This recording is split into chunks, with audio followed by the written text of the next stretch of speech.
வான் நின்று வழங்கி வருதலால்தான் அமிழ்தம் என்று நாற்பாற்று.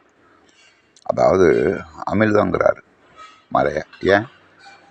அமிர்தத்தை சாப்பிட்டவன் உயிரோடு இருப்பான், சாக மாட்டான்.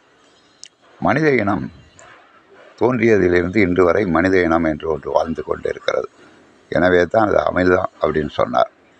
ரெண்டாவது, நின்று வழங்கி வருதலால் அப்படின்னா என்ன அர்த்தம்? அதாவது தமிழ்நாட்டில் மட்டும் மழை பெஞ்சிட்டு இருக்காது, இப்படியே ஆந்திரா, கர்நாடகா இப்படியே போயிட்டே இருக்கும், மும்பை, கல்கத்தான்னு. ஏன் இப்படி எல்லா இடத்துலையும் பெய்யுது? ஒரு ஊரில் மட்டும், தமிழ்நாட்டில் மட்டும் பெஞ்சால் தமிழ்நாடு மட்டும் மக்கள் மட்டும் வாழ்ந்தால் போதுமா? அந்த மழைக்கு தெரிகிறதாம் இந்த உலகத்தில் உள்ள அனைத்து ஜீவராசிகளும் வாழ வேண்டும். எனவே தான் உலகம் ஃபுல்லாக அப்படி பெஞ்சு போயிட்டே இருக்கும். எங்கேயோ ஒரு இடத்தில் பெய்து கொண்டு தான் இருக்கும். ஒரு நாள் கூட அது மழை பெய்யாமல் நின்றது கிடையாது. எனவே தான் அவர் அமிர்தம்னார். மேலே மழைநீர் இல்லாவிட்டால் ஒரு ஜீவராசிகள் கூட பூமியில்